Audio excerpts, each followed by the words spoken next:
Ngabe uphupha udlala ibhola, uphupha uhamba odakeni noma uxova udaka, uphupha uqimbile, uphupha uphuma amazinyo noma uphupha ukhuluma isiNgisi.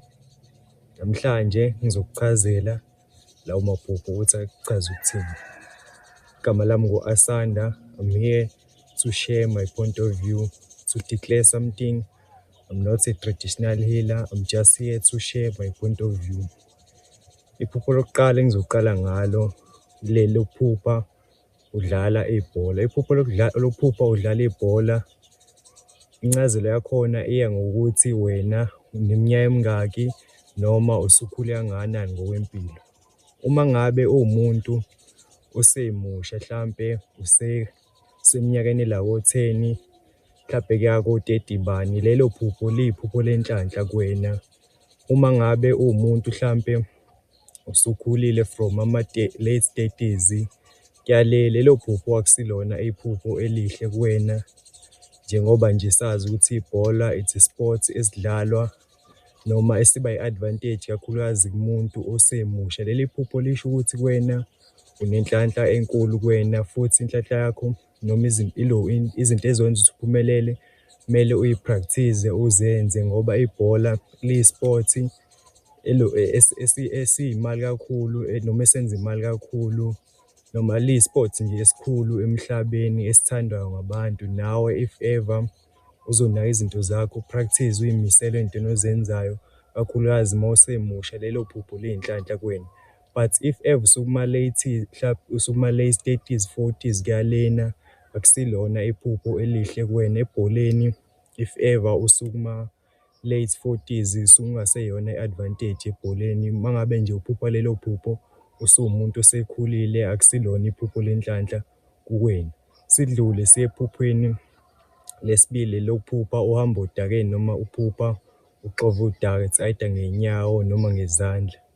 Uma ngabe utholukuthi uphupha uhamba odakeni, leli-ke lingena kunoma umuntu. Uma ngabe nje uphupha uhamba odakeni, lelo phupho lisho ukuthi ohambweni lakho lempilo noma ezintweni zakho oy'fisayo nosafisa ukuzenza, izinto ay'zokuhambela kalula, zonke izinto oy'fisayo ay'zokwenzeka ngale ndlela ofisa ngayo.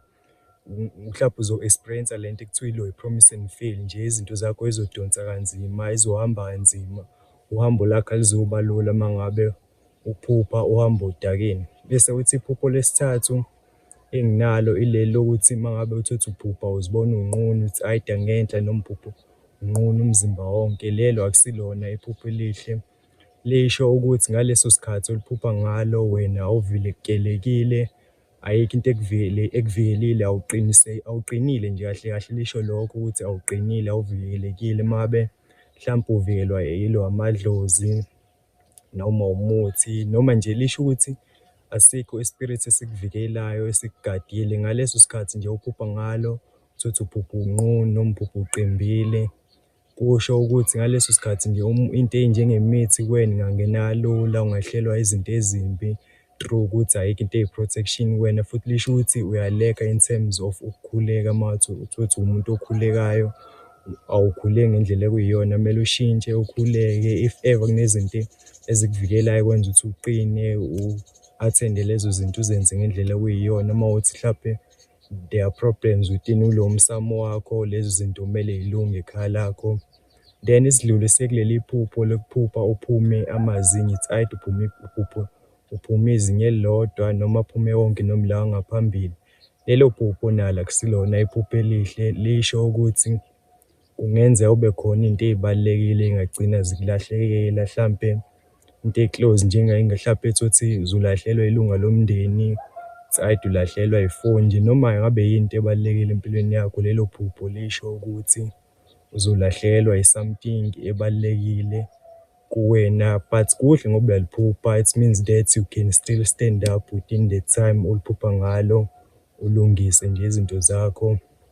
And then elinye iphupho ileli lokuphupha ukhuluma isiNgisi. Uma ngabe uphupha ukhuluma isiNgisi, lelo phupho lisho ukuthi wena uwumuntu onenhlanhla, you have this wisdom from western side. And uma ngase nje empilweni yakho unaka izinto zemfundo, ungaphumelela kakhulu nje mase wenza izinto ey'zokwenza ukuthi ezodinga i-education kuwena ngoba nje uyiphupho ukhuluma isiNgisi, kusho ukuthi nje unobuhlakani obukhona, it's either obemvelo noma obudinga ukuthi ufunde ukuze uphumelele.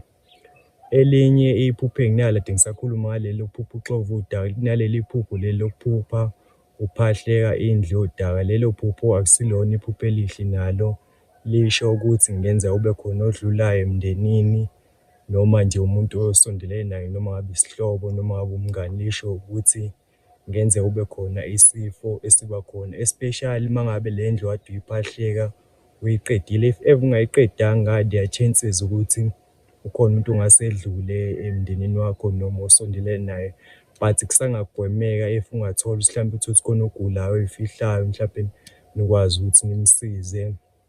If ever indlu iphothulile within mhlampe isonto noma usuku, ungathola nje ucingo olushoyo ukuthi kanje kanje emndenini sekukhona odlulile emhlabeni.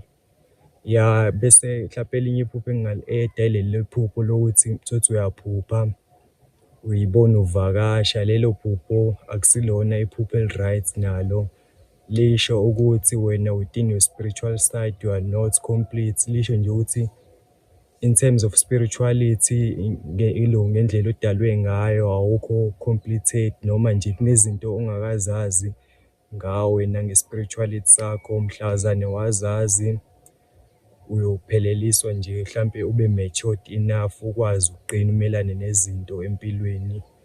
Ngiyabonga kakhulu, igama lami ngu-Asanda. I was here to share my point of view. Thanks for watching my video. Until the next one, take it easy.